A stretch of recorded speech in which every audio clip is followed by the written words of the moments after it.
Saya kebetulan alhamdulillah dipercaya menjabat sebagai manajer cabang pelayanan Luwiliang. Kalau di undang-undangnya nih, undang-undang tentang sumber daya air itu ada dua, ada air tanah sama air permukaan. Nah, kalau kita ngebor terus, itu pasti ada dampaknya. Dengan pengeboran itu pasti akan mengganggu secara jangka pendek, jangka menengah, jangka panjang. Cuma buat saya hak semua warga, termasuk warga lokal di sini. Iya, gitu. Jadi nggak usah khawatir menyampaikan pendapat Anda, itu dijamin oleh undang-undang. Yang keduanya, yang penting punya data. Yang musibah itu Pak. Oh, Tol Ciawi. Tol Ciawi Pak. Masya Allah, ya betul. Apakah mungkin dengan kondisi ruas jalan Ciawi saat ini itu dilalui kendaraan sebesar itu? Upaya-upaya di jalan bisa menyelamatkan ada nggak? Harusnya kan juga dipikirkan safety-nya di tiap gerbang tol. Lajur Bogor Ciawi ini selebar apa? Di situ pun saya aktif organisasi. Sempat dari informasi katanya sempat ada kejadian di Bombal itu sebagai betul. apa namanya? Relawan.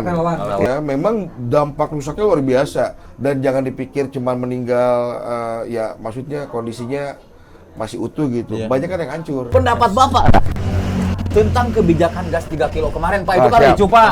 Saya ngeliatnya sih sebenarnya pemerintah ini niatnya baik. Pada hal ini Pak Menteri juga niatnya baik, Presiden juga niatnya baik. Cuman mungkin tadi komunikasi nakal. Jadi kenapa sampai ada kebijakan buat menarik semua gas LPG? Satu.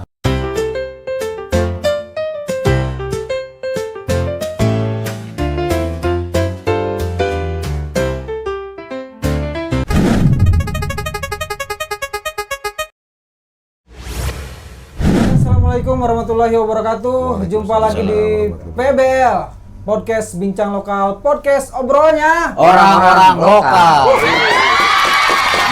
Hari ini spesial banget, Bro. Wah, spesial paket telur. Ini kedatangan salah satu sosok yang sangat dihormati lah di kalangannya ya. Dan beliau pun ternyata banyak ininya, maksudnya beberapa ininya rekan-rekan ini apa kolega dia. Iya, beberapa inilah kegiatannya tuh sangat berpengalaman lah di situ. Nanti kita bakal banyak kupas siapa tentang beliau tuh kayak gimana gitu. Soalnya kita pendekatannya Bro, mencapai suatu tujuan untuk bareng-bareng lah. Ntar ada poinnya nanti kesana nanti. Nanti di pertengahan dan akhir pembicaraan bakal seru banget, jadi jangan di skip nanti ya, tonton terus nih. Dengan Bapak siapa? Saya dengan Dani Prasetya. Dani Prasetya. Sebetulnya kalau nama Dani itu sama Pak sama saya, dan nama asli itu saya Dani Wijaya. Wah, sama ya? Wijaya Prasetya mirip ya. Panggilannya Iyoy coba. Ini Pak Dani Prasetya. Dari namanya udah keren, meyakinkan ya. Orang-orang sukses biasanya nama Dani. Betul. Amin.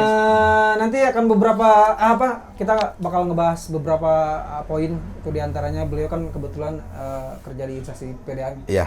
Nanti tentang air ya, Kang. Ya mungkin nanti dan bisa sharing tentang beliau juga air. Ternyata musisi juga, cover lagu ya, Kang. Iya, cover lagu. Terus aktif di organisasi juga. Terus salah satu anggota klub motor juga ya. Iya. Gila nih, banyak pengalaman yang bakal kita ambil nih di di Kang apa tadi? Kang Dani, saya suka lupa. Tadi poin pertama nih Kang Yoy, dari si instansi ya. PDAM dulu nanti. Boleh. Perkenalkan dulu tadi. Oh iya tadi Pak Dani. Saya kebetulan alhamdulillah dipercaya menjabat sebagai manajer cabang pelayanan Luwiliang. Luwiliang itu membawahi 4 kecamatan dari mulai Ciampea, Cibung Bulang, Luwiliang dan Leuwi Sadeng. Luwiliang dan Leuwi Sadeng. Ya, saya kerja di PDAM Kabupaten Bogor, Tirta Kahuripan dari tahun 2008. Dulu kerja di Cileungsi.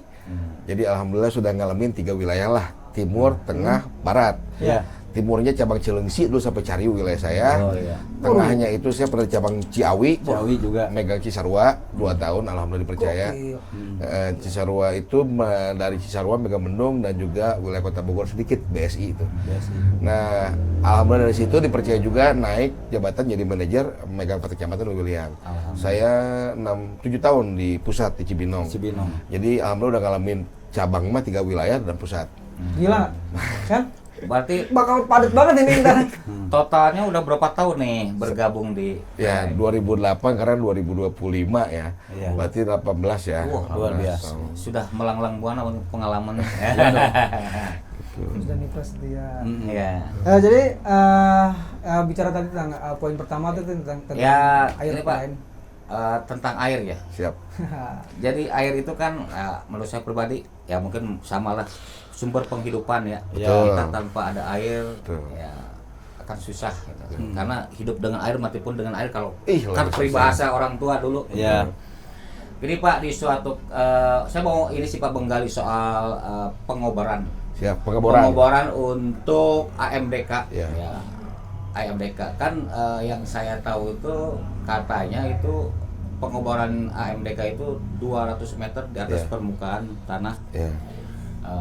Yang mau saya tanyakan, ada nggak Pak efek dari pengobaran tersebut yang emang pengobaran tersebut untuk mengeksploitasi air besar-besaran Siap. untuk warga sekitarnya? Mohon Pak untuk bisa memberikan Wejangannya. Jangan. Penjelasan lu sangat Ya. pakarnya banget ya. Ya. Ya, Bapak bukan pakar ya. Pakar. Siap. Jadi intinya Kang Yoyo kalau menurut Nah. saya yang pertama adalah pengeboran itu pasti berdampak. Berdampak. Kenapa? Karena ya kembali lagi kita bicara tentang namanya cadangan air tanah. Iya. Jadi yang dibor itu kan cadangan air tanah. Betul. Ya, air itu ada dua Kang. Kalau di undang-undangnya nih, undang-undang tentang sumber daya air itu ada dua. Ada air tanah sama air permukaan. Ya. Itu beda tuh. Sebut air permukaan itu contohnya apa? Sungai, danau, mata air yang tidak di proses apapun alamiah itu air permukaan. Permukaan. Nah, air tanah tuh mana? Itu yang dibor. Yang di bawah. Iya. Nah, ini harus saya yakin sih mudah-mudahan sih apa ya pendengar ataupun pemirsa podcast juga pasti hafal pelajaran dari masih sekolah lah. Iya. Jadi kan bumi itu nggak cuma sepenuhnya tentang air laut Iya. sama udara sama tanah ya. Iya. Nah, inti bumi sendiri habis inti bumi ada air tuh kan. Iya. Nah, kalau kita ngebor terus itu pasti ada dampaknya. Iya. Dampak. Pasti itu. Nah, dampak Nah, ini. dampak itu sekarang kalau sebut pengeboran ini berarti kan lebih dari 200 meter ya. Iya. Atau di atas 100 meter lah, namanya deep well, lubang dalam tuh. Berarti yang diambil itu air tanah. Nah, si air tanah ini fungsinya apa dulu? Fungsi air tanah adalah menjaga permukaan tanah sebenarnya. Iya. Oh, itu. Kalau permukaan tanah, air tanahnya digali terus, dieksploitasi terus, berarti permukaan tanah akan turun. Contohnya apa? Coba lihat di Google, Meksiko sama Tokyo. Meksiko sama Tokyo itu pernah tenggelam. Oh. Betul. Iya, Nah, kenapa bisa tidak tenggelam? Karena punya regulasi dilarang ngebor dan semua pakai alat mencik di urang mah ayeuna PDAM. Pada ayam. Iya. Gitu. Jadi nggak ada lagi sumur-sumur bor di Tokyo dan di Meksiko. Yang paling parah Meksiko, Tokyo masih rada mending. Nah, Jakarta sekarang coba lihat. Ketinggiannya dengan permukaan laut lebih tinggi mana? Iya.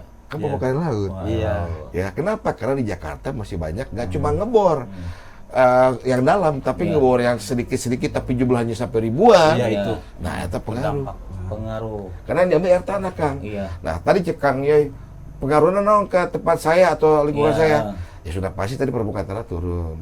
Yang kedua, kita harus ingat bahwa yang namanya bumi ini dibuat atau diciptakan oleh Tuhan yang Maha Kuasa, Allah Subhanahu wa taala, itu pasti saling berhubungan. Iya, iya. Contoh ya ayeuna isu megatrust, kunaon saya tak? Karena kan uratnya nyambung tuh. Nyambung. Ada isu megaquake sama, dan ketika si cadangan air tanah itu ada namanya, kalau di kita peta cadangan air tanah Kabupaten Bogor itu ada kayak uratnya, Kang. Iya. Oh iya, urat. Ya, saya pernah dengar katanya ini diambil uratnya kan gitu. Ya, Iya. jadi misalnya nih di podcast ini Ah. kita tiba-tiba gali 300 meter dapat Iya. air nggak? Dapat, tapi belum tentu si uratnya. Iya. Oh. Ya kan? Artinya ketika digali di sini dampaknya pasti beda. Nah, itu sama seperti itu. Jadi kalau misalnya ditanya dampaknya pasti ada. Yang pertama pasti ada apa? Coba lihat sumber warga sekitar. Biasanya sih kesedot. Iya, iya, iya. Biasanya karena kan air itu secara alamiahnya dia akan bergerak turun ke Ke bawah. ya yang lebih rendah. Lebih rendah. Itu pasti itu air mah. Hukum air ya. Ya. Nah, yang kedua bicara masalah dari pengeboran, dampaknya apa lagi? Ya dampaknya udah pasti tadi dengan pengeboran itu pasti akan mengganggu secara jangka pendek, jangka menengah, jangka panjang. Jangka pendeknya apa? Tadi air sumur warga biasanya akan berkurang. Yang keduanya itu akan berpengaruh terhadap skema aquifer atau sungai bawah tanah. Pasti akan berpengaruh. Ya mungkin awalnya lurus ya, gara-gara di body dia Tarik. obah. Obah, Ya. Sementara alam itu sifatnya di balance. Nah, kalau di sini dia berubah, pasti akan ada yang lain yang berubah juga. Alam menyesuaikan. Contoh, akan terjadi likuifaksi misalnya. Tanah yang bergerak. Ya bergerak tiba-tiba terjadi. Iya, tanah bergerak itu bukan gara-gara air ngadu, bukan, tapi ada sebab-sebab secara alamiahnya gitu kan. Nah, selain itu juga ada mungkin terjadi longsor. Kan longsor tidak cuma dipengaruhi oleh hujan dan angin, tapi bagaimana struktur tanahnya. Iya, betul. Nah, itu mungkin secara menengah. Secara panjangnya, ya sebenarnya ada di Undang-Undang Tata Sumber Daya Air. Jadi, yang namanya ini yang mungkin banyak orang belum tahu. Kita itu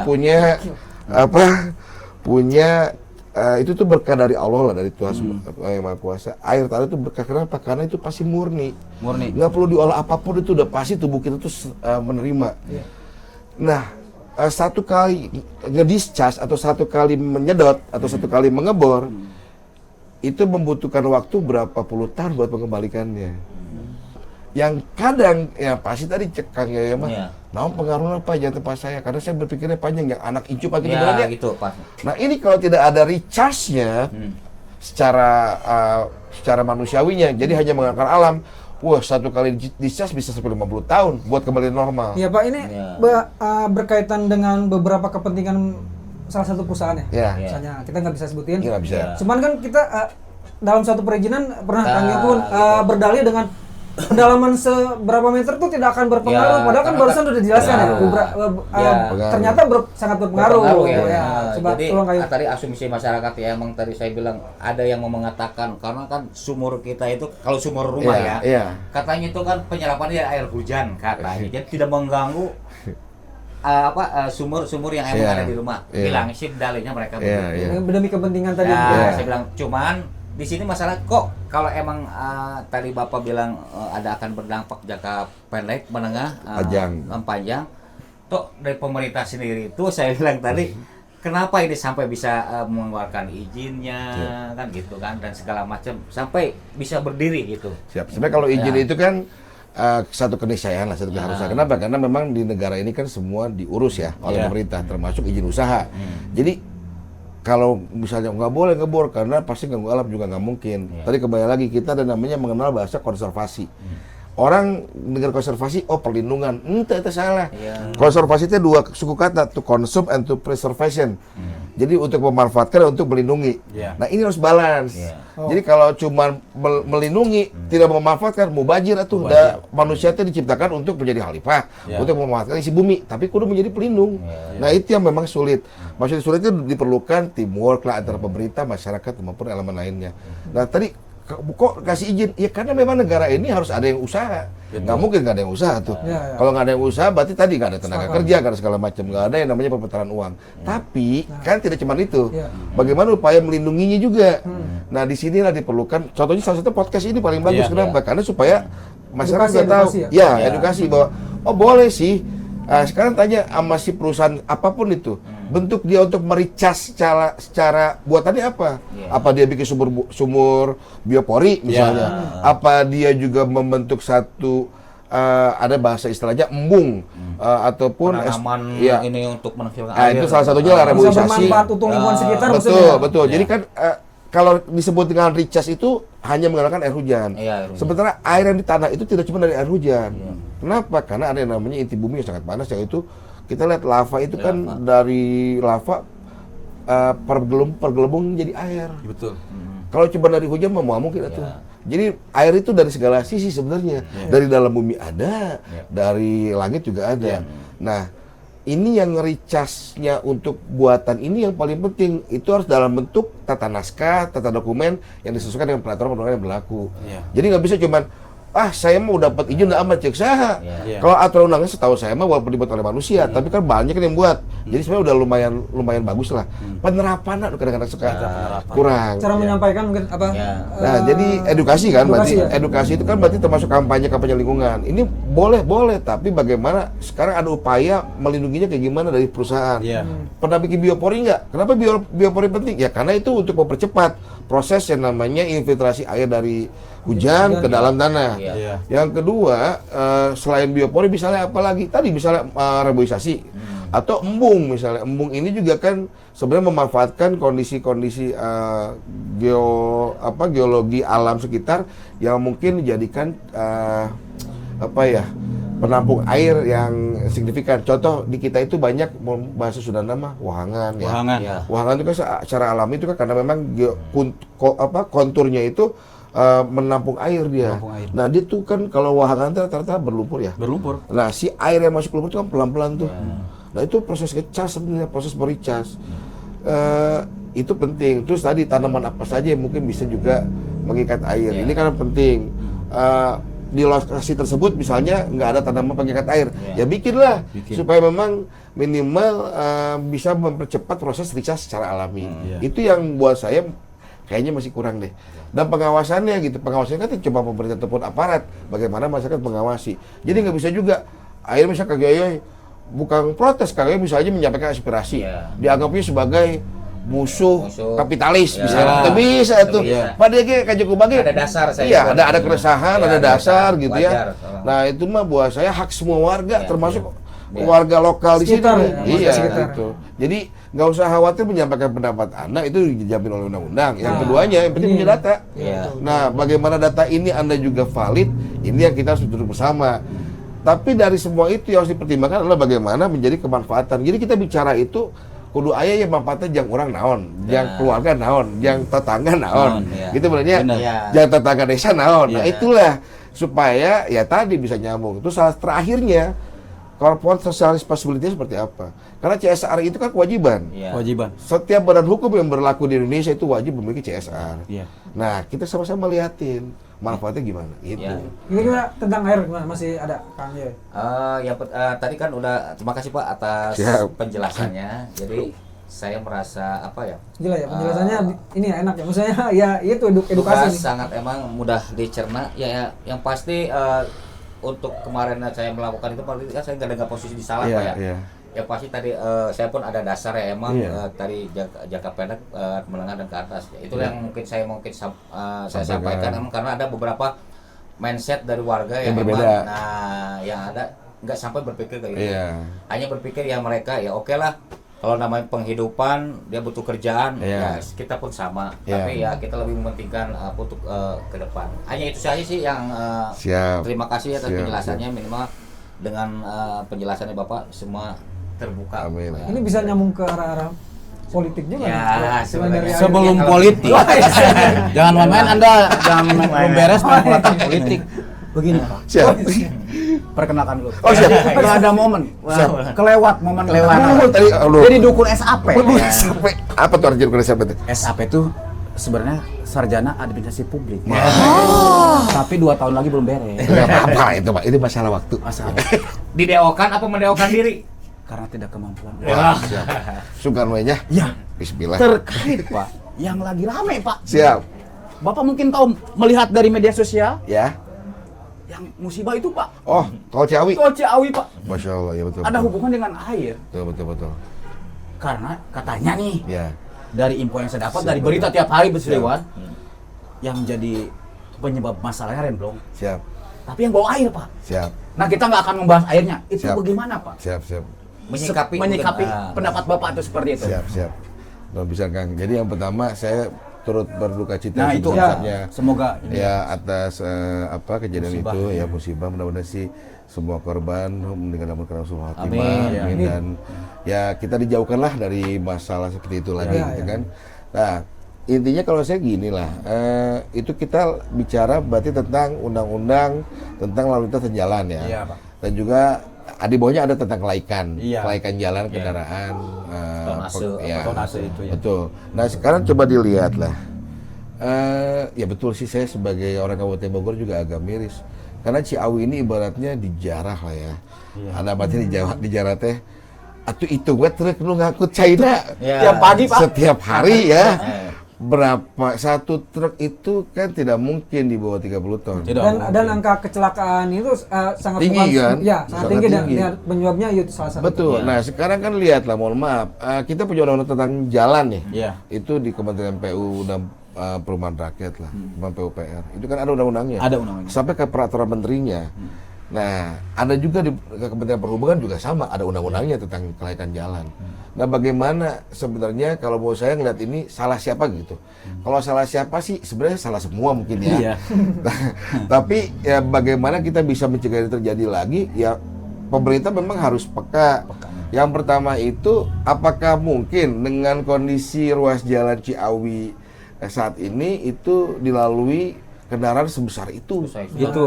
Ya kan? Emang terus tanpa henti ya. Iya, maksudnya secara simultan. Iya. Oke, ada wacana mau bikin jalan tol khusus. Iya. Kapan? Iya. Nah, kan yang ditanyakan bukan cuma sekedar kapannya, solusinya naon ayeuna. Ya, Itu. Ya kan, semua ada jangka pendek, jangka menengah, jangka Iya. panjang. Salah Iya. satunya, Solution. salah satunya keselamatan tadi. Betul. Jadi, Karena kalau di tol aja, maksudnya kejadian itu kan terekspos karena memang di tol. Iya. Di tol. Ada CCTV.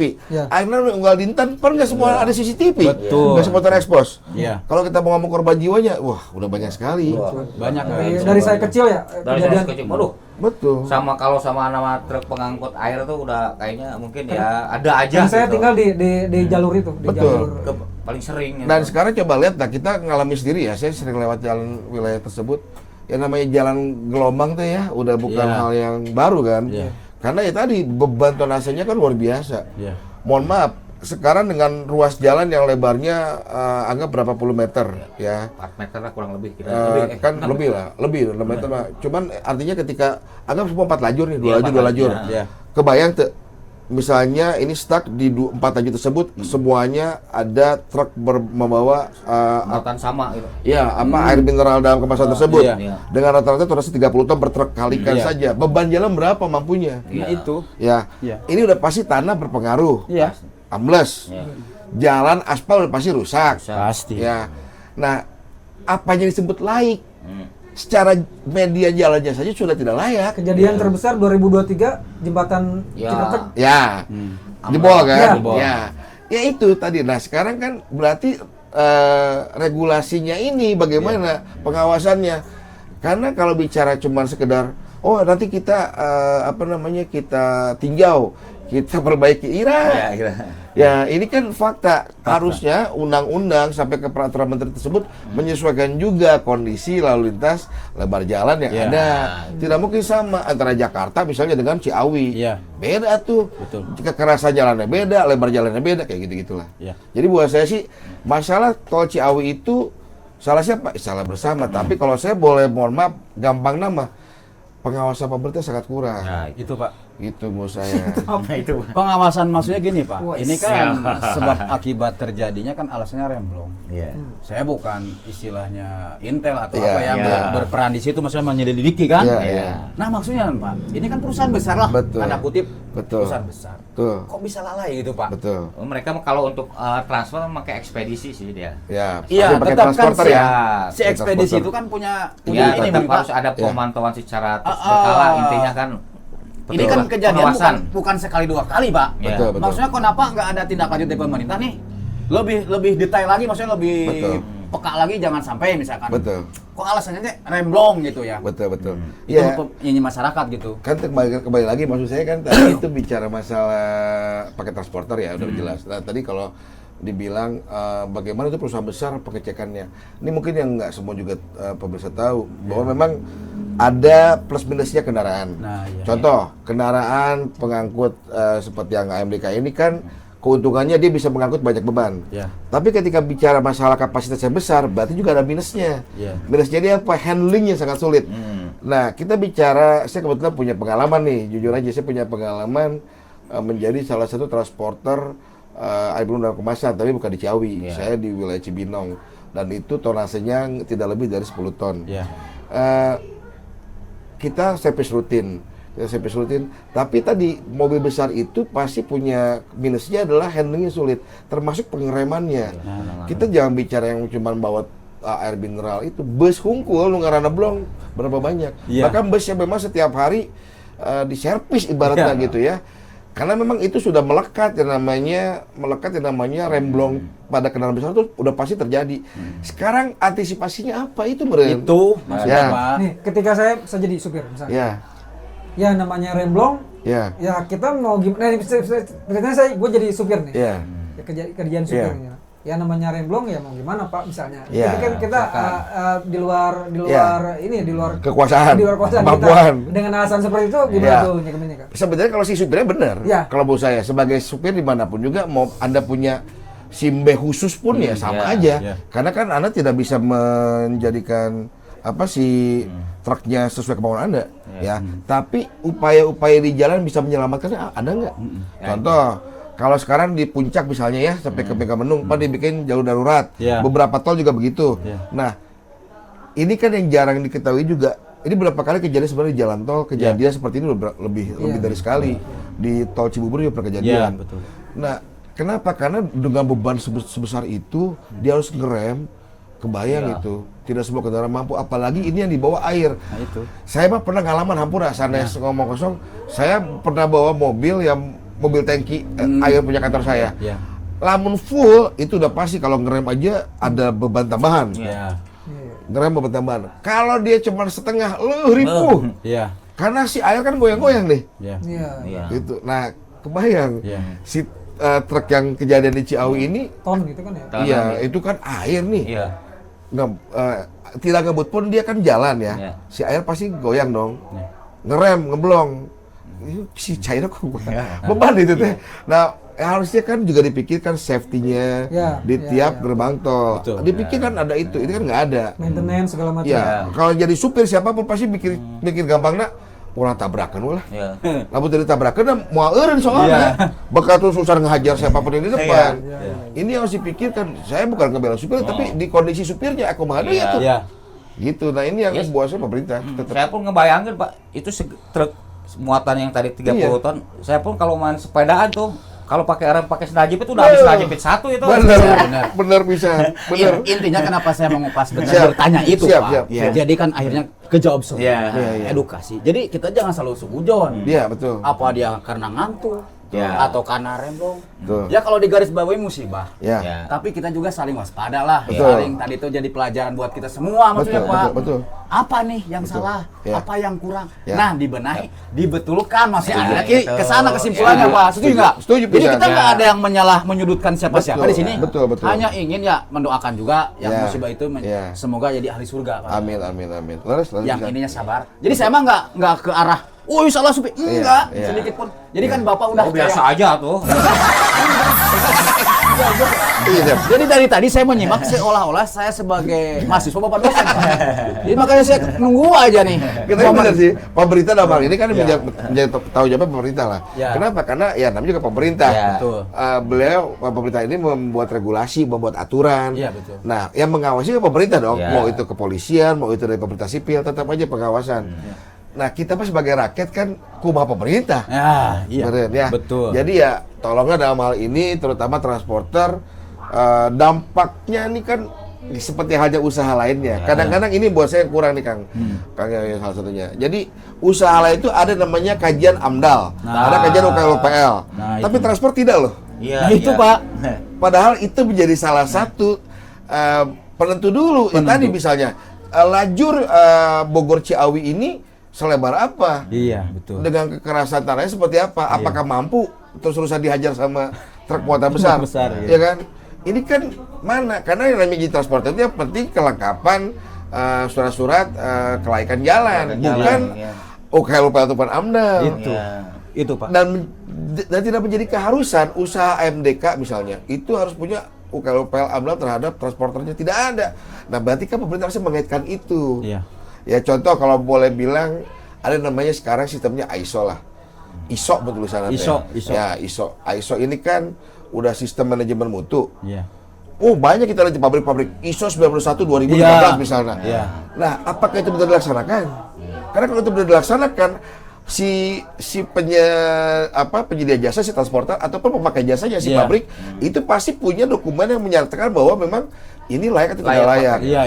Nah, layak tidak layak ini harusnya juga diukur oleh pemerintah bahwa tanahnya, jalannya itu layak. Kalau airnya ente, cuma transportnya dengan si pabrik pemerintah mah eta jalan sakit gitu lah dipakai syukur ente nya sorangan we teh naik karena gitu. buat untuk yang transport ininya kan udah ada kita dari kir ya kalau untuk kendaraan iya betul untuk kelaikan kan itu pertanyaannya berjalan juga apa enggak kan gitu kita korek itu juga kan evaluasi juga kan pengawasan ya pengawasan sangat berkaitan tadi ya dari air sampai ke kecelakaan kemarin tadi. Nah katanya sekarang si Akang nih aktif di organisasi Development Society nih.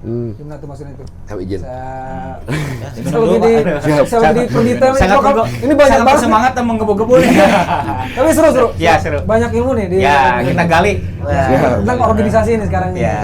Jadi mungkin karena itu saya pikir banyak teman-teman semua di sini juga pasti punya minat yang sama ya organisasi cuma yang membuat beda di mana kapan dan apa yang kita fokusin. Saya kebetulan dari masih sekolah sama kayak teman-teman lainnya mungkin pemeriksa misalnya di kelas jadi seksi olahraga misalnya seksi basket gitu itu kan udah menanamkan nih dari sejak dini ya bagaimana kita berorganisasi. Nah terus akhirnya saya juga kebetulan ayah saya mah lahir besar memang di Kota Bogor jadi saya TK SD SMP Kota Bogor. SMA saya ngumbara lah saya ke Jogja. Di Jogja kita 3 tahun. Nah di situ pun saya aktif organisasi mulai dari pertama kali saya lakukan organisasi itu berarti kalau kebetulan di Muhammadiyah ya ada selain OSIS itu ada organisasi kesiswaan namanya IRM Ikatan Remaja Muhammadiyah. Nah terus saya juga aktif di beberapa kayak kepramukaan saya aktif. Nah terakhir itu kalau di SMA udah sampai di apa berarti ya Laksana di atas Laksana Laksana saya udah di Laksana di atasnya Bantara. Nah terus ketika kuliah saya nggak fokus di pramuka lagi tapi lebih jauh. Saya kebetulan ketua BEM apa? Enggak sih, kebetulan saya cuman interest di himpunan. Sama ini semangatnya kayak podcast. Saya mah tidak pengen yang gede-gede bagaimana lokal tapi manfaatnya gede. Nah gitulah. Kajian lokal tapi manfaatnya global. Jalurnya udah cocok kalau udah jadi calon presiden ya? Presiden taksi udah ya. Calon pemimpin lah. Iya, udah aktif di awal. Ini sangat seru dan menggelitik. Bicara organisasi, Pak. Ya. Mungkin awalnya organisasi. Siap. Ada nggak arah politik ke sana? Oh ya. Kalau organisasi arah politik sih jujur ya, saya pikir setiap kita pasti pengen bermanfaat lah ya. Entah itu di politik ataupun non politik. Tapi satu yang saya sadar makin kesini teh tidak mudah sih memang menjadi seorang leader apalagi ke masyarakat. Jadi kalau saya sendiri untuk ke arah yang menjadi pemimpin politik belum sih ya. Karena saya jadi manajer cabang masih ngerasa banyak dosa ke pelanggan-pelanggan saya. Saya belum bisa yang namanya setiap saat ada untuk para pelanggan saya ketika mungkin misalnya ada masalah kebocoran pipa, air nggak ngalir itu pun juga saya bisa tidak mungkin langsung. Saya masih banyak merasa aduh kecil lah. Tapi saya percaya dengan namanya kolaborasi.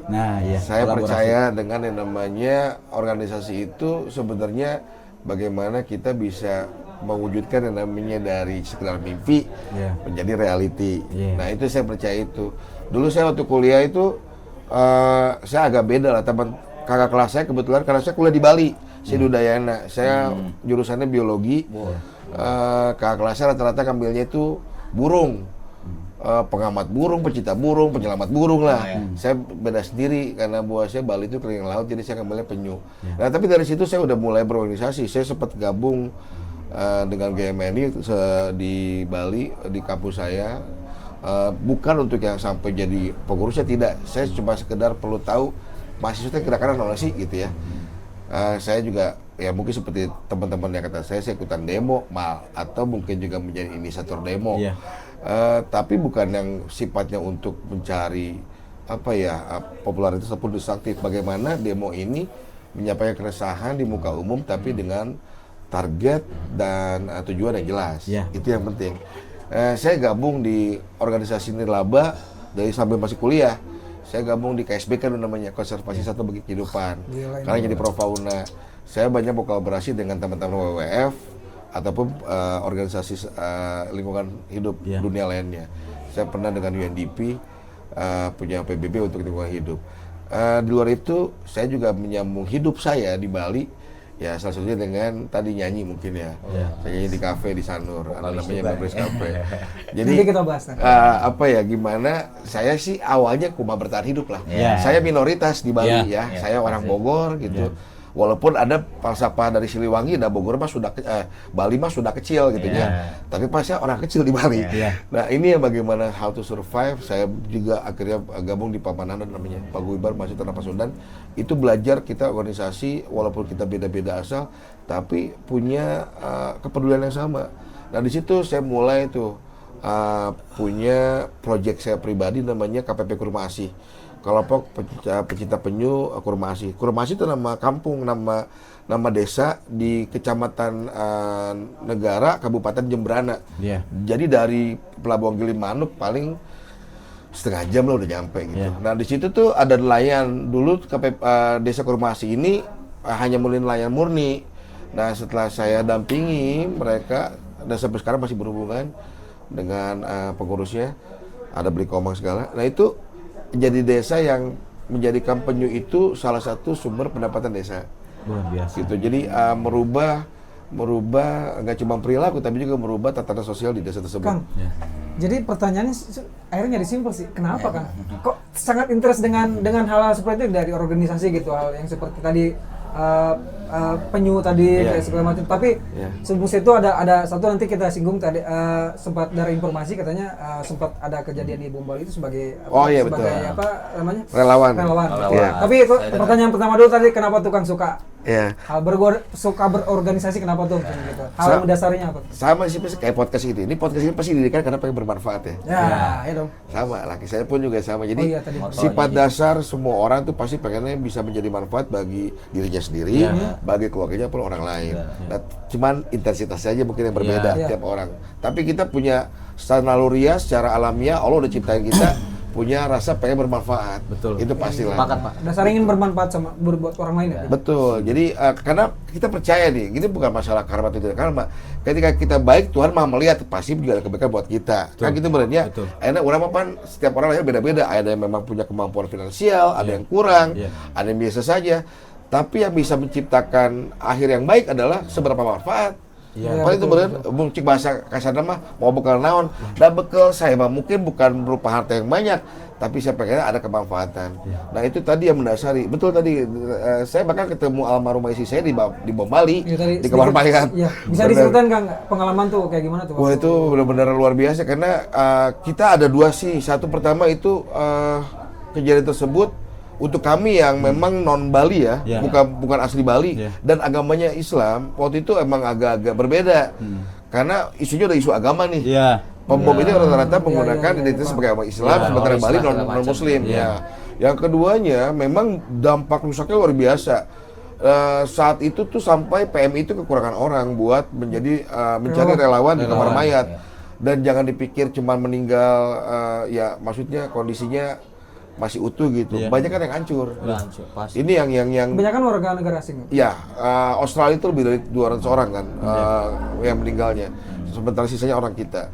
Biasanya antara pengunjung ataupun memang sedang lalu lalang di sekitar lokasi. Pas kebetulan si Kakang ada di situ apa yang? Enggak. Saya posisi dari lokasi itu jauh lah. Lokasi di Kute. Saya ngontak dengan teman-teman Pasundan itu di sekitar 10 kiloan. Enggak, maksudnya emang ada kegiatan tadi ya, ada dari aktif tadi ya? Saya memang kadang gabung banyak kenalannya. Dan kebetulan stay di Bali. Ya, jadi kan langsung dibuatkan kayak berita darurat, perlukan relawan kemanusiaan gitu kan. PMI kurang orang nih. Ya udah saya ke sana dan memang luar biasa karena ya kebanyakan hancur ya.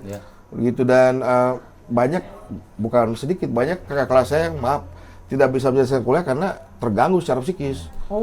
Sampai segitunya? Iya, itu saat itu udah gak cukup lagi di ruangan, Kang. Itu di seluruh area rumah sakit Sanglah tuh. Sampai ke rumput-rumput kita taruh jenazah di situ. Itu korban Bom Bali itu kan sampai ada hancur, Pak. Sampai nggak ke itu semua teridentifikasi nggak?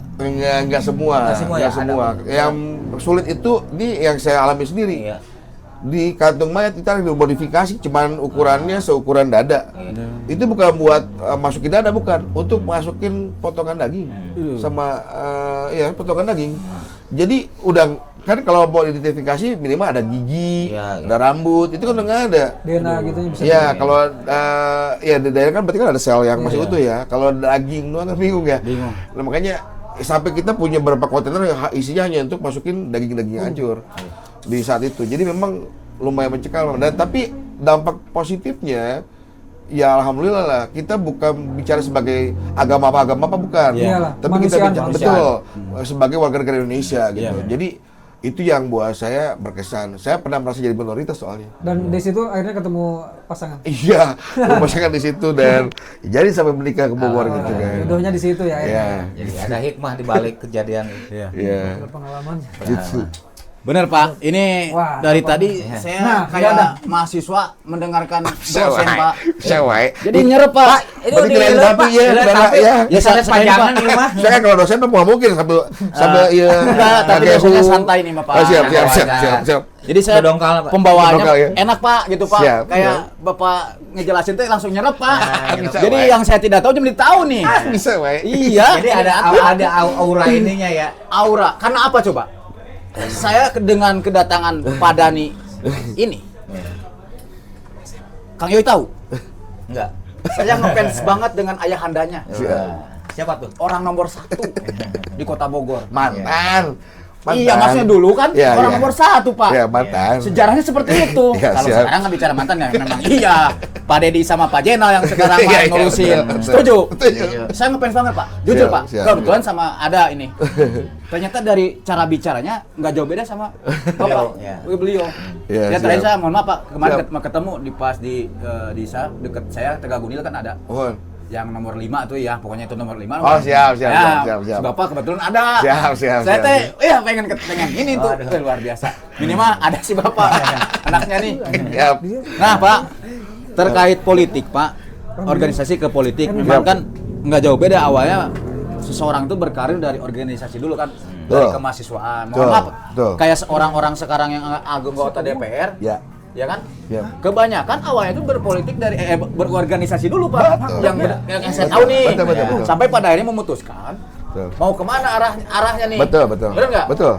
Walaupun misalkan dari awal saya dengan Bapak nih berorganisasi, Siap. tapi pada berpolitik kan bisa pandangan Pak. Betul. Bapak partai A, Kang Ewe partai Betul, C, betul. dan sebagainya. Betul. Nah itu kan wajar karena Betul. memang kita punya istilahnya penilaian tersendiri. Ya, dan membuat jaringan sebenarnya sih. Buat jaringan. Bicara politik kan kebijaksanaan Pak. Betul. Ini yang terbaru Pak. Kebijaksanaan Siap. apa pemerintah? Pemerintah. Pendapat Bapak tentang kebijakan gas 3 kilo kemarin Pak, itu kan siap. lucu Pak. Itu Siap. ya saya akan menyimak lah Pak. Betul. Tapi sekarang udah aman lah. Siap. Saya ingin minta pendapat Bapak nih. Siap. Kok bisa terjadi seperti itu? Siap. Pada akhirnya saya tahu pada komunikasi nih Pak yang kurang apa gimana. Setuju bener Kang. Sepakat nggak? Coba Sepakat bisa. minta Pak penjelasan sedikit lah pendapat Betul. Bapak nih terkait ini lah. Siap. Sharing. Lah, Pak. Ini mah tapi Pencerahan buat kita nih. pencerahan lah. Cuman mungkin subjektivitas Ya, saya. subjektivitas lah. Saya ngelihatnya sih sebenarnya pemerintah ini niatnya baik. Ya. Pada hal ini Pak Menteri juga niatnya baik, Presiden Baik, aja niatnya semua baik. Cuman mungkin tadi komunikasinya Kang. Itu. Ya. Jadi kenapa sampai ada kebijakan buat menarik semua gas LPG? Satu, Ya. ya 3 kg ya. Satu Ya. yang pertama, volumenya ternyata di seluruh Indonesia tidak sesuai. Itu didapat oleh kementerian sendiri. Ya. Di lapangan harusnya 3 kg, tidak pernah 3 kg. Ya. Nah, cuma 2,6, Iya. 2,7. Ini saja sudah bertentangan dengan perintah Presiden. Betul. Bahwa tidak boleh merugikan masyarakat Indonesia. Indonesia. Itu satu. Dan niatnya sih baik nih. Iya. Tarik semua supaya dilihat siapa yang bermain. Dari sipil kah, non sipil kah, gitu Betul, kan. betul. Pengusaha kah atau Agen, pemerintah agen. kah? Ya. Satu. Yang kedua, harga eceran. Selisihnya jauh. Jauh Pak. Harga eceran ditetapkan oleh pemerintah dengan yang terjadi di pasar sangat jauh. Sangat jauh. Jauh. 2 kali Nah, lipat ya? Bisa- betul. Nah, tergantung tiap daerah Iya, berbeda-beda. Nah, ini yang pengen terjadi disetarakan. Kenapa kok pengen disetarakan? Ya kan sudah ada contoh. Buktinya dulu dengan zaman presiden sebelumnya, dari Sabang sampai Merauke, Miangas ke Pulau Rete itu bisa harga minyak bisa sama. Sama. Harusnya gas juga sama Iya. dong. Iya. Nah, jadi niatnya masih baik Iya. nih. Nah, yang ketiganya yang saya tangkap dari informasi yang saya baca itu bagaimana regulasi ini benar-benar sampai kepada pihak yang membutuhkan. Iya. Sekarang dilihat ya kalau kita mungkin kan di situ tertulis gas LPG 3 kg hanya untuk masyarakat miskin. Miskin, iya betul. Tapi kita harus jujur juga, berapa banyak restoran besar malah pakai yang begituan. Iya, itu. Ya. Tidak sesuai dengan peruntukannya. Ya, padahal kan satu tabungnya itu sudah ada nilai subsidi dari pemerintah. Iya. Ya, nilai subsidi pemerintah ini berupa dari APBN dong. Iya. Nah, itu menjadi uang rakyat. Iya. Berarti kan ada yang tidak sesuai. Iya. Nah, ini yang pengen diselaraskan oleh pemerintah. Cuman tadi komunikasi buat saya mah kurang. Ya kita sama-sama tahu lah. Iya. Tidak semua orang ngelihatnya sebagai semangat yang sama sebagai warga negara. Ada juga seperti ini pihak-pihak yang pengen mencari keuntungan dari ketidaktahuan masyarakat. Iya. Nah, untungnya sih presiden cepat tangkap lah, langsung tangkap membalikkan dulu Iya. kondisi seperti semula, baru nanti diperbaiki kemudian hari. Kalau saya boleh sebagai warga biasa mengkritik, yang saya kritik adalah caranya. Itu, Pak. Jadi kalau memang mau melakukan kayak gitu tuh udah siapin dulu ya. Iya. Jangan uji petik setelah membuat kebijakan. Dibalik atuh. Iya, tuh. Ya. Jadi, Niatnya mah benar, tapi dengan persiapkan dulu. cara yang salah, Iya. dengan komunikasi yang kurang jadi salah. Jadi salah. Tapi cuman sebetulnya ini kan bukan kejadian baru, Pak. Betul. Sebetulnya udah sejak dulu sebetulnya Betul. itu terjadi hal Betul. seperti itu. Cuman Betul. mungkin sekarang aja yang rame gitu. Betul. Sebetulnya kan udah mungkin nggak usah diceritakan lah. Iya. Sebetulnya. Enggak, masalah Kang Yos saya beda dengan pendapat dengan Kang Joy terkait ini, Pak. Iya. Regulasi yang terpenting itu maksudnya komunikasi Betul, regulasi. betul. Itu kan kalau namanya pemerintah itu berkuasa lah. Betul. Media tuh banyak. Betul. Kenapa ngedadak, Pak? Eta. Setelah apa? Ya. Ungkapan dari Pak Menteri. Bu Menteri, Iya. Bu Menteri ya? Pak Menteri. Pak Menteri. Iya. Yang Sri Mulyani Oh, itu Bu Menteri. Bu Menteri maksudnya Iya. kata dia gas itu ternyata Iya. 12.000. Iya. Nggak lama kan itu. Ya, tapi Menteri. sebelum itu ada dulu pencinta Pak Menteri, Pak Bahlil dulu. Oh. Habis Pak Bahlil baru Bu Sri Mulyani. Oh, itu teh Iya. kronologis seperti itu. Iya. Jadi- Balik saya berarti, Pak. Pak Pak Menteri kan pengen meluruskan dulu. Iya. Nah, Bu Sri Mulyani juga menguatkan. Iya. Kenapa Pak Menteri itu mau meluruskan dulu? Iya. Karena harganya saya sudah berbeda. Iya, itu. Nah, cuman dari statement ini sampai ke kebijakan di lapangannya kan membutuhkan waktu. Waktu. Nah, ini yang disayangkan ini. Tuh. Warga jadi korban dong, mereka jadi korban. Karena tadi upaya melakukan kebijakan tersebut perlu waktu. Kalau mau, ya disiapin dulu semuanya lah. Siapin dulu dulu. semuanya. Iya, sarana-prasarananya. Sebelum bikin kebijakan itu sudah dibikin dulu lah Iya. starting yang smoothnya lah ya. Iya. Running, Nah, kan, baru. karena kita ini kan besar, Iya. ya luas wilayah Indonesia, sekali Iya. banyak. Dan dimulai dari mana dulu sampai ketika Pak Menteri bikin statement itu udah final. Nah, Iya. Orang udah nggak mungkin bisa mengambil keuntungan di balik itu. Iya. Sekarang yang ambil keuntungan banyak. banyak. Ya, oknum-oknum lah. Dengan kayak gini kemarin tuh banyak yang ambil keuntungan. Iya, banyak. Gitu loh. Ini Apa yang salah? Ya, buasnya komunikasi. Jadi Komunikasi, satu- ya? Iya sih. Buasnya apa? Kan intinya komunikasi ya. Ya, artinya berarti kan antara Pak Menteri aja dengan kebawahannya buat saya kurang komunikasinya. Ya, itu, Pak. Kudu nama kan walaupun menterinya dari politik, bawahannya mah bukan. Iya. Pejabat karir. Kira-kira Iya. selain komunikasi apa, Pak? Kira-kira ada hal lain nggak? Ya kalau saya pribadi ya ngelihatnya Dari dari segi politiknya nih. ya kalau Nggak nyerepet nih. Kayak nyerempet. ya kan kalau dari segi politis sebenarnya kan jelas lah ya kita namanya ada upaya untuk yang kadang-kadang tidak disadari lah. Semakin kita banyak chaos begini yang diuntungkan kan adalah geopolitik orang luar. Ya, Ya, dan gas ini kan kenapa menjadi penting karena ya menjadi sumber utama, pokok. iya bagi masyarakat di Indonesia gitu. Orang nggak bisa masak mau ayam kejo. Iya. Orang Indonesia terkenal lamun lapar galak, Arah, lagi, gitu. lamun non warak kita bego bahasa kasarnya. Ya itu memang semua orang sih nggak cuma orang Indonesia begitu. Ya kebayang ketika kita perut lapar karena nggak ada gas, chaos bakalan. Jadi kalau kayak kemarin tipis, anak saya lapar Pak di rumah. Ya bahkan polemiknya kemarin ada satu momen Menteri berbenturan langsung dengan masyarakat. Ya, Ada betul. salah satu tokoh masyarakat yang langsung vokal bicara Ya, langsung. Dan ya. akhirnya masyarakat ternyata lebih masuk akal. Masyarakat. Melihat pembicara apa Iya. yang si Ya, Bapak. tadi yang bawa itu ya. Ya. Jadi akhirnya kenapa teorinya tuh lebih mudah dipahami si masyarakatnya dibandingkan Si Pak Menteri. Iya. Iya tadi karena si Pak Menteri sendiri hanya sekedar uji petik setelah kebijakan. Coba dibalik kejadiannya. Jadi gini loh, masyarakat itu kan kita ini masyarakat ya, semua masyarakat lah, Iya. termasuk pejabat itu masyarakat. Tapi masyarakat yang dimaksud dengan objek pemerintah ini, itu kan harusnya hanya tinggal menjalankan apa yang sudah ditetapkan pemerintah. Iya. Nah, jangan sampai bikin kebijakan yang bakal blunder, bakal jadi banyak pihak yang bermain Iya. dan segala macam. diberesin dulu dari bawah, kan nggak perlu dengan secara masif dibuat statement dong. Iya dong. Tiga masing-masing misalnya daerah se-Indonesia, coba polisinya didatengin, suruh panggilin para pangkalan, Iya. para agen, ya kan bisa kayak gitu dong. Bisa. Nah ini kan menjadi rencananya si pemerintah, nggak perlu orang tahu. Iya. Ya, Iya itu mah. gitu. Untuk mikir panjangnya istilahnya. Gitu. Jadi hanya nafsu untuk apa ya, supaya mungkin popularitas mungkin, ya mohon maaf, maybe. atau ya jadi kan menjadi ratingnya tinggi ya mungkin lah, sujonnya mah. Iya. Tapi dampaknya buat masyarakat besar, dan itu ya kalau dipikir secara lebih serius, kenapa Pak Prabowo sampai bikin instruksi mengembalikan seperti semula? Wah kalau udah chaos Indonesia, yang untung siapa? Orang luar. Orang luar ya. Makanya cepat diredam ya. Iya, gitu. tumpangi tegang dulu kita dari Kalau tadi ya. ibarat kata Kang Dukun mah nafsu angkara murka. Wah, Kayak itu kan kaca. Gatot Kaca. Kaca si cerita wayang, angkara murka. Jadi Ini gas ngelihat beres nih. ngelihat mic kondensor gini ada hawa pengen nyanyi. Nggak bisa, Wei. Nanti kita ada karaoke udah siap. Udah disiapkan Pak. Ya. Itu harus KGE sama Kang Dukun kayaknya. Saya menjadi pendengar. Vokalis katanya. Iya, kebetulan dipercaya jadi vokal. Apa itu lagu apa namanya tadi? Lagu-lagu cover, kalau cover sih cuma 5 lagu saya. Di YouTube channel. Itu pada ada nama bandnya The Air, saya The Postrop Air. Kenapa Oh, band Air? itu band?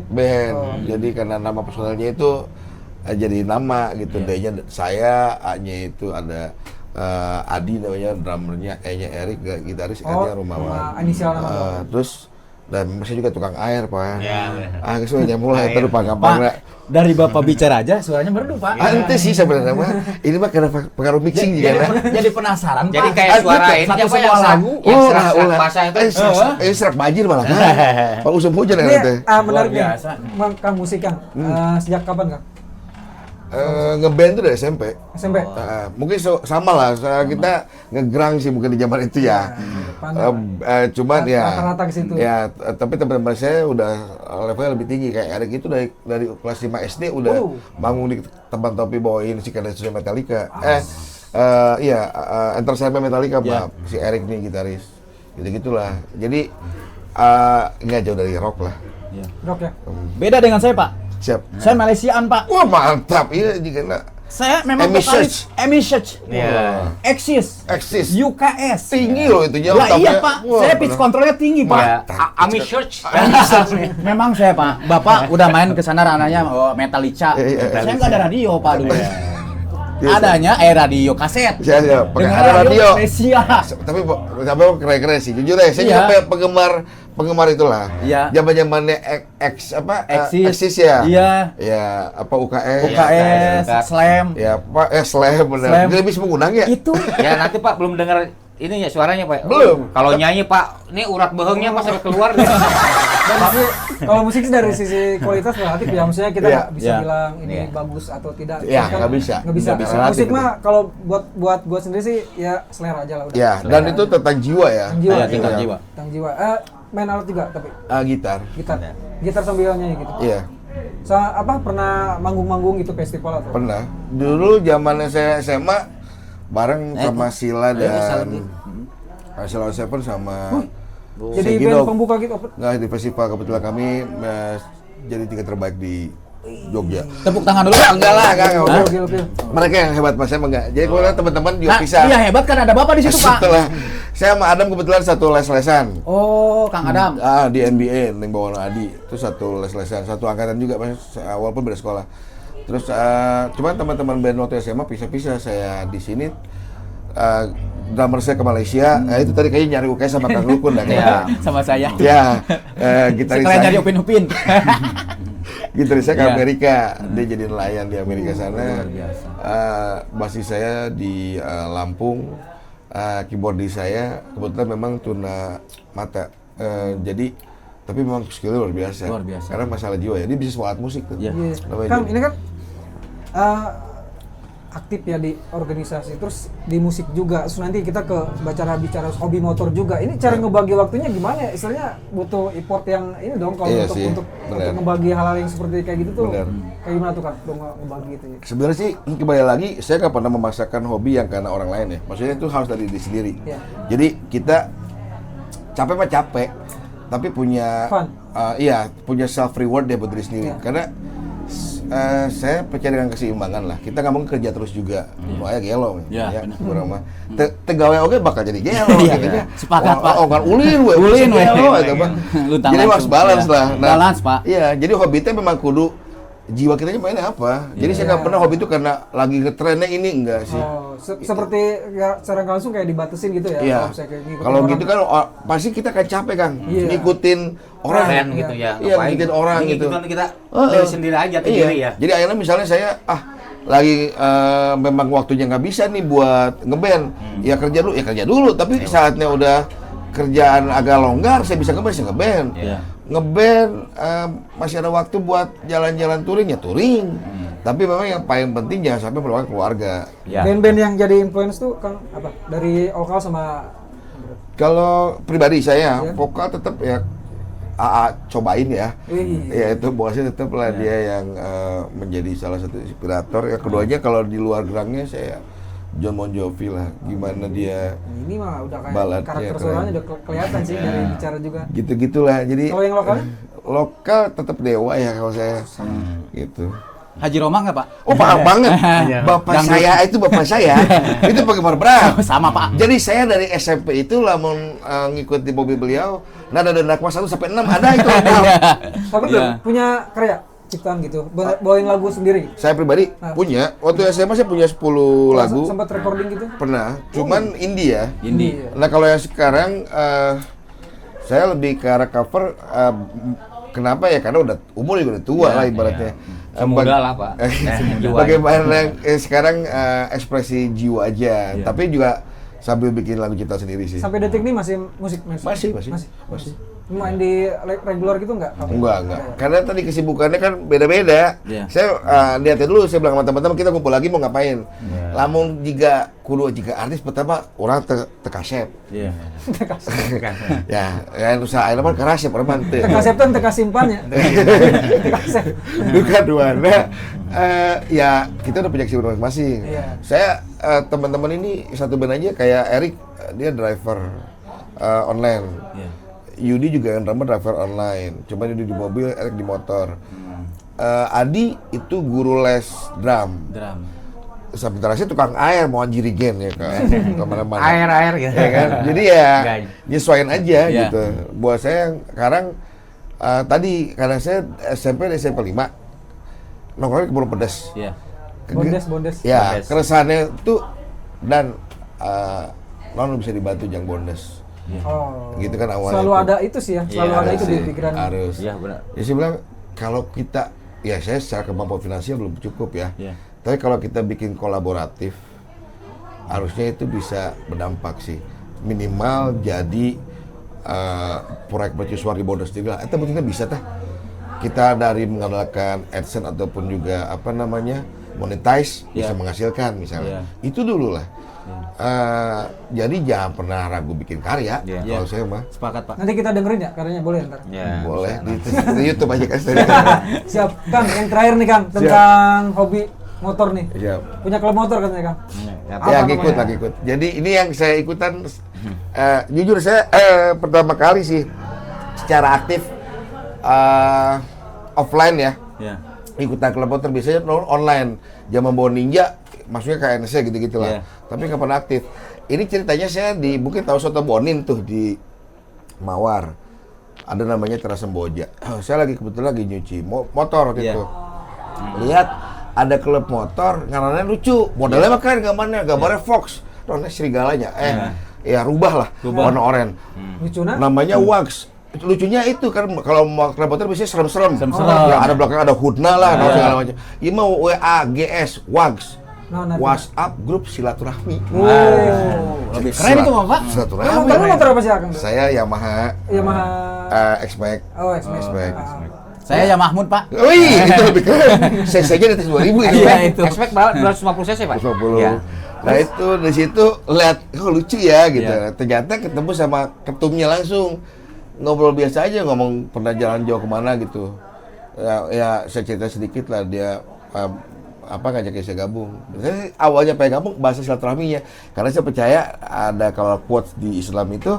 Iya. Silaturahmi itu memperpanjang silaturahmi itu memperpanjang rezeki, memperpanjang Umur, umur iya. gitu-gitulah. Banyak wasilah,nya. Ya, wah, asalnya kan aja. Ya. Gitu, dan ternyata di situ pun juga rata-rata usianya sudah di atas gitu. Maksudnya nggak yang kecil-kecil banget. Sepantaran lah. Ya, udah banyak yang berkeluarga. Jadi omongannya dan multi Nyambung, background ya agak nyambung. Kita bukan buat cari head-onan Iya.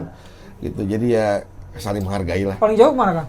Kalau dengan wax sih baru paling jauh kemana ya? Cuma Ciwidey kalau mau wax. Tapi kalau di kantor saya emang aktif bikin dari saya 2011 sudah bikin klub motor di kantor. Nah, itu boleh tuh diceritain apa? Namanya TKBC dulu. Kemana tuh paling jauh? Kalau TKBC juga nggak jauh. Justru yang nggak ada klubnya, kantor saya sendiri. Ke Oh, Jogja, itu mah internal. Jogja. Gunung Kidul. Gunung Kidul sama Lampung udah lah kita. Wih, naik motor dari titik Bogor. Dari Bogor sampai ke Gunung Kidul. Itu teman-teman satu cabang saya doang. Iya. Nah, saya bilang mereka juga awalnya pertama kali kalau orang kan apa ya namanya aktualisasinya beda-beda. Iya. Ada orang yang senang naik gunung untuk tahu karakter orang. Kebetulan Iya. saya kan manajer. Iya. Saya kudu apa menurut karakter anak bawah saya. Iya, betul. Ya. Nah, makanya saya bilang kalau mau touring. Di touring itu saya bisa tahu karakter orang. Iya. Aya nu hayang kekebutan wae, Iya. aya nu Santai wae. Iya, santai wae. Ada yang nggak pernah dengar instruksi, ada yang nggak mikir keselamatan Iya. diri sendiri, Iya. kan macam-macam tuh. Nah, di situ awal ke ujung genteng, dari ujung genteng ke Anyar udah kayak main ya. Kalau wilayah Anyar tuh udah kayak main lah itu. Akhirnya coba agak jauh lah ke Jogja, Gunung Kidul. Dan kebetulan dari waktu itu 13 motor 15 orang. Kayak prediksi ya tuh 13 orang. Iya. Jaya-jaya ya. Iya, jaya kalau itu punya. Nah, itu yang pernah ke Jogja cuma 3 orang. 10 orang itu belum pernah seumur hidupnya sama sekali. Udah sampai tapi cengiran lah pokoknya turun ke Jogja dari Jogja itu pasti di Gadok. Ini ada staf saya dua-duanya. Bukan adik kakak kan tukangnya sarua karena Mulyadi. Anu hiji Agus Mulyadi, anu hiji deui Yadi Mulyadi. Eta pan bocekan ya. Anu awalnya nyanak Agus Mulyadi. Wah, kita semua tuh lagi Gadok lagi belanja oleh-oleh deh. Di telepon tuh hese nyawana si orang dua teh bablas ka jalan tol Gadok. Aduh, Gadok. Lempeng Parasnya si yang bawa kan Agus. Oh, parasnya si Adina datang-datang. Wow, segala macam lah. Akhirnya si Agusnya kan ngerasa oh iya, sok atuh di bawah lah, orang gantian cenah ge. Keluar dari tol Gadok nih.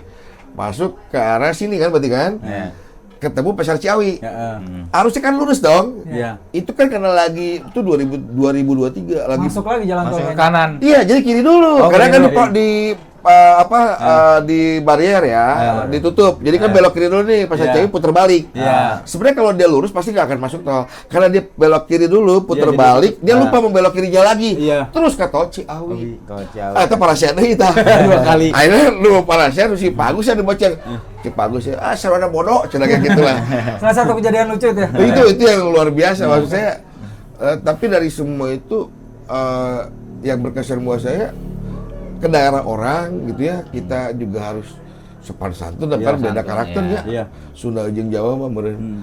Terus ya tapi pertama kali buat mereka seumur hidup kita bisa nyampe itu kenapa? Karena kita pertama satu punya semangat yang sama.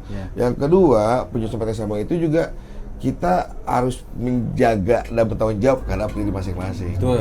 Itu yang akhirnya nilai-nilai kayak gitu yang saya tanamkan ke teman-teman bahwa nggak usah takut sama mimpi mah. Yang takut itu kalau kita malas mewujudin mimpi. Kita ke Bali berdua, Kang. Bolak-balik. Wah, Bogor Ini Vespa. Bali Vespa. Aura yang kuliah pernah Bali Bogor, pakai Prima, Honda Prima. Pernah juga. Kan ya waktu itu kan kondisi pas-pasan ya. Jadi saya banyak numpang di rumah teman. Itu mah, Tidak sekali jalan. Justru lebih seru kayak gitu kan. Lebih seru. Ya, Pengalamannya lebih itu mah nekat karena sudah tidak lagi cicis ibaratnya. Tapi luar biasa, Pak. Luar biasa. Luar biasa Ini jadi paket inspirasi. lengkap banget ya. Istilahnya istrinya beruntung banget ya punya enggak karakter lah. kayak gini misalnya. Banyak kurangnya saya banyak Iya, kurangnya. maksudnya dari segi pekerjaan juga sangat berpengalaman. Dari organisasi juga aktif banget. Terus jiwa sosialnya pun ingin membantu setiap orang pun ada lah. Terus suka musik juga, suka berpetualang juga, suka multi talent emang. Suka apa? Bermotoran juga, punya klub motor. Lengkap lah. Lengkap gitu. ini paket lengkap. Ya, alhamdulillah, ya, teman. Alhamdulillah beruntung saya. Bisa diambil inilah edukasi tadi yang segala macam industri. Ada tambahan tadi. Nah, ini Pak, Siap, kan, ayo. ada tambahan nih. Tadi ada yang ngelitik masalah air juga masih. Balik lagi ke Boleh, yang awal tadi. awal. Ya. Untuk konsumsi kita itu kayak berarti pH ya, patokan pH ya, kualitasnya itu pH ya. pH Salah berapa satunya. sih? Ya.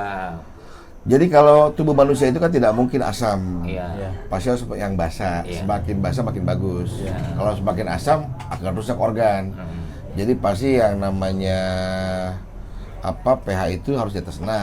Di atas 6. Ya, semakin tinggi nilai pH-nya makin bagus. Berarti nilainya makin basah. Terus katanya ada yang nilai emang teman saya sih bilang pH 8 plus itu nggak baik untuk buat minum obat katanya. Oh Benar ya, apa? nah kembali sebenarnya kalau obat ini kan Heeh. ini kita ngomong berarti udah bukan masalah air tapi reaksi kimia. Oh ya. Air itu kan unsur kimianya H2O, Ya. ya kan? Nah, kalau tadi pH itu kan masalah keasaman. Sementara yang namanya obat, misalnya contoh obat tahun lalu ya obat racikan. Itu kan juga bukan cuma satu unsur, Iya. banyak unsur kimia tuh, magnesium segala macam. Nah, jadi bukan masalah buat saya, bukan di masalah nilai pH-nya, tapi sebenarnya kalau saya ngelihat justru lebih ke arah bagaimana treatmentnya. Contoh misalnya gini, obat racikan yang memang terlalu lama, misalnya terlalu lama campur dengan air, terus minumnya juga lebih lama, yaitu pasti reaksi kimianya berbeda, gitu. Karena ada pengikatan unsur dan ion yang memang sebenarnya terpengaruh oleh waktu, kayak gitulah. Satu lagi, terima kasih apa. atas penjelasan. Pak, Kan di warga, jadi. kan masyarakat kita pakai sumur bor Ya. ya rumahan. Ya, Kan sementara iya mereka nggak tahu ya, yang layak minum apa enggak Ya. sumurnya kan gitu. Ya. Sementara mungkin dari pemerintah nih, ya. apakah nggak ada Sosialisasi, untuk ada alat pengetesan. setiap warga? Apakah ini emang bagus layak konsumsi? Ya, betul, apakah betul. emang Bagus sih, bagus. ini masukan gitu? Betul. Sementara kan belum ada nih. Betul, Nah, itu yang mungkin disolusikan ke warga. Emang, ini satu perumahan nih, rumah-rumah per Atau rumah. perkampungan gitu kan? Nah, apa gabung apa satu rumah dicek gitu kan? Sampel, Ada maksudnya sampel. sampling. Kadarnya emang layak konsumsi untuk diminum apa enggak kan? Ya betul. Jadi gini Kang, ini menjadi tadi lagi kalau kita Ya. bicara di undang-undang sumber daya air, tanggung jawab terhadap kebutuhan air minum itu adalah tanggung jawab pemerintah. Ya. Artinya kalau di daerah nih, kita Kabupaten Bogor itu ada Labkesda, ada Dinkes, ya, yang harusnya notabene juga bisa berkolaborasi dengan para camat, dengan para kepala desa, ya. Nah, saya yakin sih sudah ada program ini sudah ada, cuman mungkin tidak terkomunikasikan, tersosialisasikan dengan baik kepada warga Kabupaten Bogor. Bisa dicek di website Kabupaten Bogor itu ada sebenarnya hasil uji layak air minum itu oleh Labkesda ada. Cuman informasi ini sampai apa enggak ke masyarakat? Gitu Kang. Kalau misalnya yang menjadi parameter nggak cuman masalah tadi pH. Yang paling utama itu sebenarnya layak tidak layak itu nggak cuma sumur, bahkan mata air aja. Kalau dia media mata airnya tidak diperhatikan, itu bisa berbahaya. Contoh, namanya bakteri E. coli. Nah, bakteri E. coli ini itu ada HP di semua sumber air. Nah, tubuh kita kan punya keterbatasan berinteraksi dengan bakteri E. coli. Ketika dia bisa di atas 1000, wah udah pasti kita bakal muntaber. Nah, ini yang diperlukan lah kolaborasi. Makanya buat saya podcast ini luar biasa. Harusnya menjadi salah satu, kalau buat saya sih, plasmanya di Diskominfo Kabupaten Bogor lah, minimal. Supaya hal-hal yang memang menjadi kebijakan pemerintah di daerah itu bisa diterima oleh masyarakat Kabupaten Bogor. luar biasa. Gitu. Oh, itu. Oke. Bro, tadi, Terima bro. kasih Islan. Ya sebagai ini closing Pak, saya mau closing nih Pak. Terakhir. Kita semua punya mimpi Pak. Siap. Pasti dong. Siap. Pencapaian. Nah mimpi apa yang Bapak ingin capai? Yang belum Yang gitu. belum tercapai. Yang Pencapaian. pencapaian yang belum. Pencapaian. Kan saya juga nih ada nih Pak. Siap. Manusia nih. Mau jadi Masih research? Bukan, kalau saya ingin mimpi saya yang pertama adalah membahagiakan orang tua pastinya dong. Betul. Pasti semua. Yang kedua, saya juga untuk karir saya, Pak. Ya. Saya ingin jadi entertainment yang bermanfaat untuk orang lain. Mantap. Mudah-mudahan Kang Tapi Deddy Mulyadi denger nih. Amin. Amin. Dalam bidang seniman gitu. Iya betul. Ya itu. Budaya kan? Budaya. Nah, kalau Bapak sendiri apa, Pak? Kalau saya pribadi ya pencapaian mungkin yang saya belum merasa adalah sebenarnya yang paling utama saya merasa masih belum menjadi pemimpin yang baik lah. Kalau maksudnya saya pengen jadi pemimpin baik itu tidak cuma di masalah politik maupun non politik, tapi bagaimana menjadi pemimpin buat masyarakat. Nah, ini konteksnya bermacam-macam lah. Ya bisa jadi di mungkin tadi kepala daerah ataupun anggota dewan. Saya nggak bicara ke detailnya itu tidak, tapi intinya saya hanya pengen berkiprah secara nasional.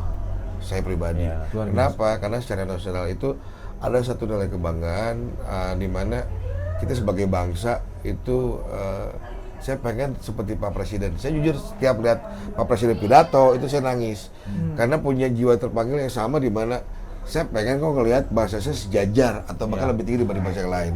Dan kesetaraan. itu aja saya pencapaiannya secara nasional gitu. Saya di bidang apapun. Gitu Amin, doang Pak. sih. Amin. Kalaupun Bapak nantinya mau nyalonin menjadi pemimpin nasional, Pak, saya siap, Pak. Jadi tim sesnya, Pak. Dari tim ses. Kabar-kabar sekarang, Pak. Kabar-kabari aja nanti. Pak, nomor telepon adalah Padahal 86 lah temannya. Ya. Nah, Pak, ini kan sedikit lagi deh saya ada unek-unek nih, Pak.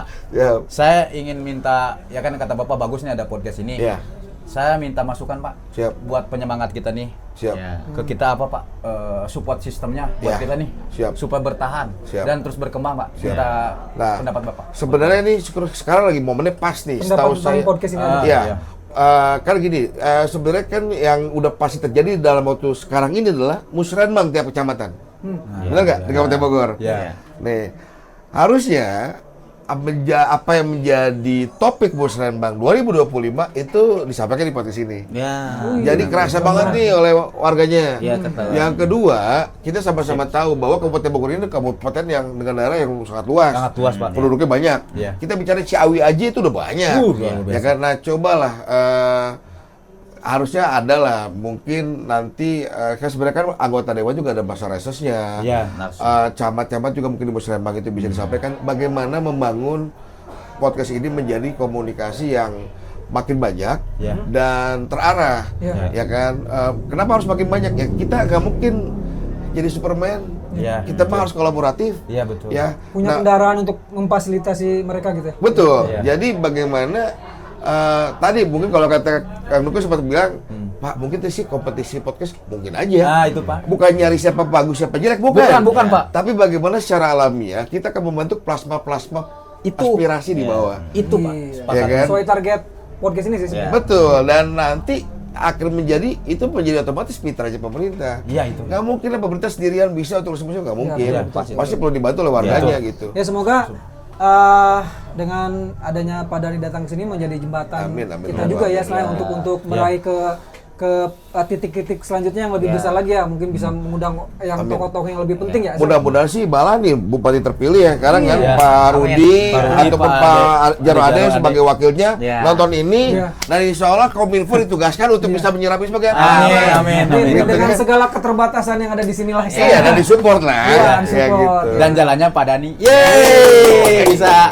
mengundang ke sini mudah-mudahan, Pak. Ya oke teman-teman PBL, kayaknya banyak banget sesuatu yang kita bisa ambil dari Pak Dhani ini Ya. berkaitan dengan apapun tadi yang diceritakan beliau Ya. tadi sangat bermanfaat sekali, menunjukkan Amin, edukasi. amin. Ya, Semoga edukasi. semoga informatif, menghibur dan menjadi salah satu inspirasi buat teman-teman juga Amin. untuk berkarya ya. Istilahnya Amin, harus amin. dari hati dan nggak boleh ada istilahnya mencari timbal balik ya. Istilahnya harus benar pure, kita harus dari hati ya, dari yang tadi pengalaman Ya, dari si mungkin namanya sedikit lah. Ini sih ya. bukan maksudnya mau dianggap beda, bukan. Ini sedikit aja nih true story. Jadi saya kerja di PD Kabupaten Bogor itu, bahkan ketika bapak saya menjabat wali kota Bogor, aktif 2008, dan saya masuk di PD Kabupaten Bogor bukan pakai bapak saya, Iya. Nah, tapi pakai orang lain. Jujur saya tetap minta bantuan orang ya, Iya. karena PDM itu ada punya singkatan, Iya. perusahaan dulur anak minantu. Jadi hanya tertentu nih.